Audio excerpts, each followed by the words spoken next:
আপন ব্লগসে আপনাদের সবাইকে আবার স্বাগত জানাচ্ছি। আমি কাজী মোস্তাক হোসেন। আজকে আমরা নতুন আরেকটি ব্লগস নিয়ে আসলাম। আজকে আমরা নরসিংদী থেকে আমরা কক্সবাজারের উদ্দেশ্যে রওনা দিয়েছি। আমাদের আজকের এই ট্যুরে টিম মেম্বার রয়েছে আমরা 5 জন। এর মধ্যে আপনারা দেখতে পাচ্ছেন মাহমুদুল হাসান রয়েছেন এখানে, আমাদের প্রিয় সালাউদ্দিন ভাই, ইঞ্জিনিয়ার হারুনুর রশিদ এবং আমাদের লক্ষণ বর্মন, আমাদের প্রিয় বড় ভাই। তো আমরা 5 জনের আজকে একটি টিম, আমরা যারা ট্যুর করব। আমরা এখন রেল স্টেশন রয়েছি। এই রেল থেকে আমরা 10:30টায় রাত আমরা নরসিংদী থেকে আমরা রওনা দিয়েছি কক্সবাজারের উদ্দেশ্যে। তো আমরা ডাইরেক্ট কোনো ট্রেন পাইনি, আমরা চিটাগং নামবো। চিটাগং থেকে আমরা পরবর্তীতে আমরা সৈকত এক্সপ্রেসে আমরা কক্সবাজার পৌঁছাবো। তো মজা করছি আমরা সবাই ট্রেনের মধ্যে ওঠে, খুব ভালো লাগছে। রাত্র প্রায় 10:30টার মতো বাজে। আমাদের ট্রেন বয়ে চলছে চট্টগ্রামের উদ্দেশ্যে, আপনারা দেখতে পাচ্ছেন।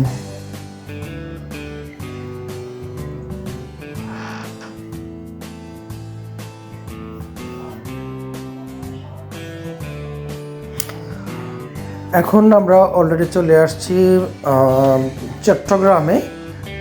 চট্টগ্রাম রেলওয়ে স্টেশন আপনারা দেখতে পাচ্ছেন।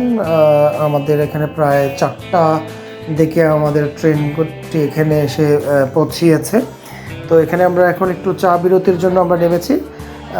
প্রায় এখানে 2-3 ঘন্টা আমাদেরকে এখানে অপেক্ষা করতে হবে, মিনিমাম 2 ঘন্টা। 2 ঘন্টা পর আমাদের পরবর্তীতে যে ট্রেনটা আমরা নিয়েছি সেই ট্রেনটি আসবে। অলরেডি আমরা এই ট্রেনটিতে চলে আসছি, সৈকত এক্সপ্রেস।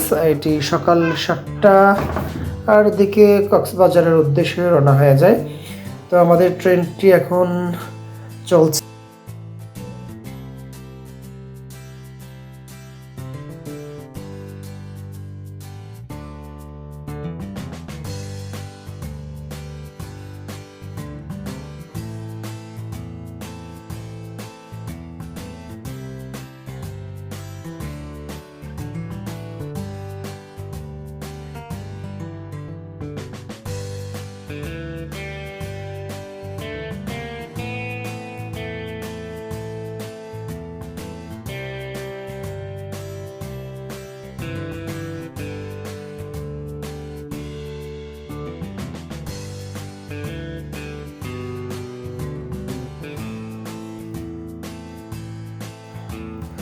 আমরা অলরেডি চলে আসছি কক্সবাজার।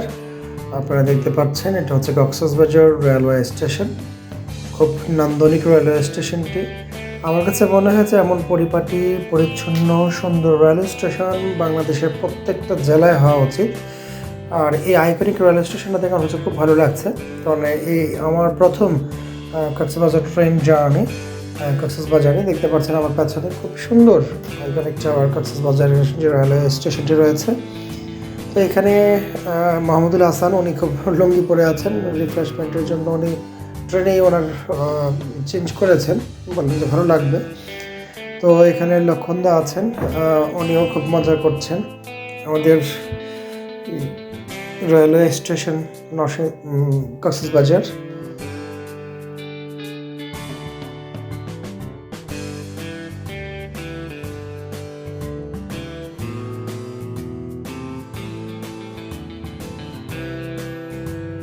এই পাশে আবার যে রয়েছেন ইঞ্জিনিয়ার হারুনুর রশিদ এবং সালাউদ্দিন ভাই, ওনারা একটু পেছনে পড়েছিলেন, ওনারা একটু দেরি করে আসছেন। তো আমাদের এখন আমরা অলরেডি হোটেলে চলে আসছি। এটা হচ্ছে আমাদের হোটেল বিচওয়ে। খুব রিজনেবল প্রাইসের মধ্যে আমরা হোটেলটি পেয়েছি। আমরা 1 রাত থাকবো এখানে, 2 দিন 1 রাত। তো এই হোটেলটি 1 দিনের জন্য 1 রাতের জন্য ওরা আমাদের কাছ থেকে ভাড়া নিয়েছে 4,500 টাকা। আমরা 5 জন থাকবো। এক ফ্ল্যাট বাসার মধ্যে, অর্থাৎ 2টি রুম রয়েছে এখানে, 3টি বেড রয়েছে। দারুণ। আর এটা হচ্ছে হোটেলের লবি, আপনারা এখন যেটা দেখতে পাচ্ছেন।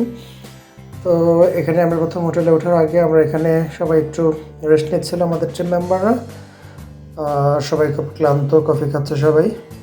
আর এর মধ্যেই ওরা সবাই রুমে যাবে। আমরা রুমটা একটু দেখাবো আপনাদেরকে। অসাধারণ, এই যে রুমটা দেখতে পাচ্ছেন, দারুণ অসাধারণ রুমগুলি। এই রুমে আসার পর কিছুক্ষণ রেস্ট নেওয়ার পরই আমরা সৈকতে চলে গিয়েছিলাম, কারণ সত্যিকার অর্থে কক্সবাজার আসার পর কখন যে আমরা সাগরের নোলা জলে গা ভাসা বসে অপেক্ষায় সবাই থাকে। তো পরবর্তীতে আমরা চলে আসলাম সৈকতে। আপনারা উপভোগ করছেন আপন ব্লগসের মাধ্যমে আমাদের এই ব্লগসটি। তো এখানে মেঘলা আকাশ ছিল ওই দিন, আকাশ মেঘলা ছিল, সাগর উত্তাল ছিল। আমার কাছে মনে হয়েছে আজকের এই ওয়েদারটা অসাধারণ ছিল, যেটা খুবই উপভোগ করেছি। না রৌদ্র না বৃষ্টি, মোটামুটি মেঘলা আকাশ ছিল, প্রচুর বাতাস ছিল, সাগর উত্তাল ছিল। সাগরের একটা আলাদা একটা কী বলে দারুণ একটা রূপ দেখতে পেয়েছি। কারণ এর আগে সবসময় তো শীতে যেতাম, তো এই বছরই গ্রামের মধ্যে যাওয়া হয়েছে। তো এর জন্য মূলত এটা মোটামুটি ভালো একটা নতুন একটা সাগর রূপ দেখতে পেয়েছি। যাই হোক, গোসল টোসল করার পর আমরা আবার বিচের মধ্যে, যেহেতু আমরা এক রাত্র থাকবো শুধুমাত্র, আমরা সময়টা নষ্ট করতে চাইনি। তো বিচে আমরা চলে আসছি আবার বিকেলবেলায়। এই যে এখন দেখতে পাচ্ছেন, এগুলো আমাদের বিকেলের ছবি। আর বিকেলে আমরা 5 জনে সবাই ঘোরাফেরা করেছি, কারণ এরপর দিনটা আমরা আবার রেখেছিলাম আমাদের মেরিন রোডে আমরা একটু ওখানে যাব। মেরিন রোড হয়ে আমাদের ইনানি বিচ হয়ে আমরা চেষ্টা করেছি আমাদের কক্সবাজারের বাংলাদেশের অপরূপ সৌন্দর্যগুলোকে আমরা যতটুকু উপভোগ করতে পারি। তো আপনারা দেখতে পাচ্ছেন, আমরা 700 টাকা আমরা একটা অটো ভাড়া করেছি। আমরা ইনানি বিচ ধরে একেবারে যতটুকু যাওয়া যায় হিমছড়ি সহ আমরা অটোওয়ালাকে বলেছিলাম যে আমাদেরকে এটা ঘুরে নিয়ে আসবেন। উনি বলছেন যে টোটাল সব কিছু মিলে যেতে 1 ঘন্টা, যতটুকু যাওয়া যায় আসতে 1 ঘন্টা, এবং মাঝখানে 1 ঘন্টা 3 ঘন্টা সময় দেবেন। উনি 700 টাকার মতো নিয়েছেন। তো জাউভনের পাশ ধরে আমরা মেরিন রোড ধরে চলেছি। তো আমাদের এই ব্লগসটা আপনারা দেখতে থাকুন, আশা করছি ভালো লাগবে।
এই জায়গাটা আমাদের কাছে খুবই ভালো লেগেছে, তাই আমরা অটোওয়ালাকে বললাম যে আমরা এখানে প্রায় আমরা 1 ঘন্টা এখানে কাটাবো।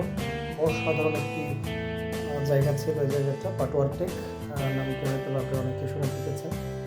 এই পাটুয়ার টেকটা অনেক বেটার, কারণ এখানে অনেক লোকজন, খুব একটা বেশি না, খুব অল্প পরিমাণে লোকজন ছিল, এবং আমরাও এখানে অনেক উপভোগ করেছি। তো পাশেই একজন এখানকার লোকাল ফল বিক্রি করছেন, এটাকে বলে হচ্ছে আপনার ট্যাং ফল, যেটা শুধুমাত্র কক্সবাজারে আমি দেখেছি। এবং এই ফলটি একটু টক অসাধারণ লেগেছিল। পরে আবার আমরা বলেছিলাম ওকে যে আমাদের জন্য একটা কী বলে আমরা 5টা টক এই ট্যাং ফল দেওয়ার জন্য। তো ও আবার খুব দারুণ করে বানিয়েছে। এটার মধ্যে মরিচ, লবণ, ধনিয়া পাতা সহ আর কী যেন সে দিয়েছে। এটা আমার কাছে অনেক দারুণ লেগেছে। আপনারা দেখতে পাচ্ছেন ট্যাং ফলটি, এটা অসাধারণ একটি ট্যাং ফল। আপনি না খেলে আসলে এটার টেস্ট আপনার বোঝানো যাবে না। একটু টক জাতীয় আবার একটু মিষ্টি, কারণ এটা তো ওরা মনে হয় চিনি ইউজ করেছে। তো দারুণ। তো আমরা ট্যাংফল খেতে খেতে সাগরের সমুদ্রের যেই সৌন্দর্য আছে উপভোগ করতে করতে আমাদের শেষ দিনটা যেটা আজকে মেরিন ড্রাইভে কাটিয়েছি, এবং পাটোয়ার থেকে এই সমুদ্র সৌন্দর্য উপভোগ করতে করতে আমরা দুপুরের দিকে রওনা দিয়ে চলে আসছি আমাদের কক্সবাজারে। কারণ সন্ধ্যায় আমাদের আজকে আবার ঢাকায় ফিরবো, সন্ধ্যা 7টার দিকে আমাদের ট্রেন, সুতরাং ট্রেন ধরতে হবে। তো আমরা যে 5 জন ছিলাম, শনিবারের মতো আমরা এখানে ফটো সেশন করে সারাদিন খুব আনন্দ করে এখন আমরা ঢাকার উদ্দেশ্যে ট্রেনে উঠবো। তো একটা কথা বলে রাখি, ট্রেনটি কক্সবাজার এক্সপ্রেস, এই ট্রেনটি শুধু ডাইরেক্ট ঢাকায় যায়, আর হচ্ছে চট্টগ্রামে এটার একটা স্টপেজ রয়েছে, এছাড়া কোনো স্টপেজ নেই। তো আমাদের ঢাকা থেকে আবার নরসিংদীতে ব্যাক করতে হয়। তো আমাদের ভাগ্য ভালো ছিল, ওই দিনে আবার নরসিংদী থেকে 3 মিনিট বিরতি ছিল। যাই হোক, ভালো থাকবেন, অপর ব্লগসের সাথে থাকবেন, দোয়া করবেন নতুন নতুন ভিডিওগুলো নিয়ে সামনে আসতে পারি। ধন্যবাদ সবাইকে।